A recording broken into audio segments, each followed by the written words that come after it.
بسیاری از حامیان شما یا کسانی که مدعی هستند که حمایت شما هستند، شاید بات آنلاین باشن یا هرچی، بردباریشون صفر نسبت به کسانی که در داخل ایران هستن. میگن که همه اینها مماشات کننده هستن، همه اینها همدست رژیمن. یک زن باور نکردنی مثل نرگس محمدی هست، برنده جایزه صلح نوبل، باید که به واسطه فداکاری‌هایی که در زمینه حقوق بشر کرده منبع غرور افتخار باشه. اما آنلاین میبینیم که کسانی که مدعی هستن که حامی شما هستن حرفای خیلی بدی دربارش میزنن. بنابراین نمیدونم که میخواین در این باره چیزی به اونها بگید. آیا این جور همه رو به یک چوب راندن ها رو رد میکنید؟ من درباره هر گونه ارعاب یا خشونت لفظی و سیاسی در گذشته بارها صحبت کردم و این فرصت هم فرصتی است برای اینکه بگیم یکی از خواسته های ما آزاد شدن همه زندانی های سیاسی است، از جمله نرگس محمدی.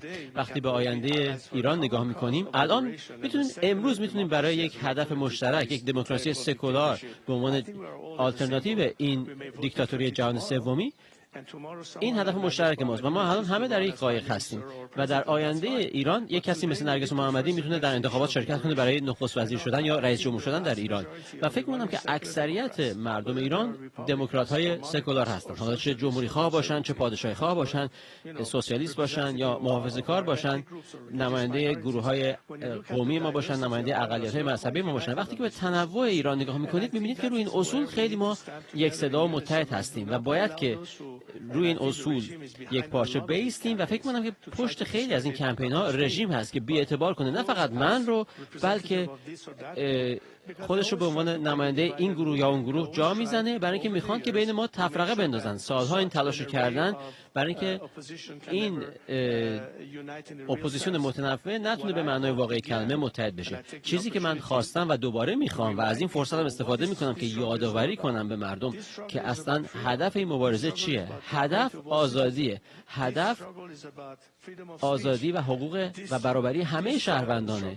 هدف ما از این مبارزه آزادی بیانه و دموکراسی از طریق صندوق رأی. و البته که میتونیم در آینده با هم رقابت کنیم و ما امروز زمان اون هست که مطمئن بشیم که برسیم به اون صندوق رأی که تصمیم بگیره که چه کسی نشون بده چه کسی از چه درجه از حمایت برخورداره. اما باید اول به اون صندوق رأی برسیم.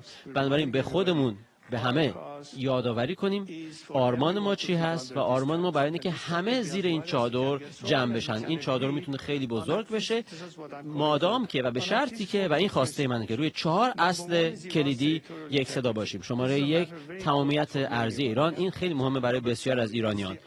2 نیاز کاملا مبرهن به جدایی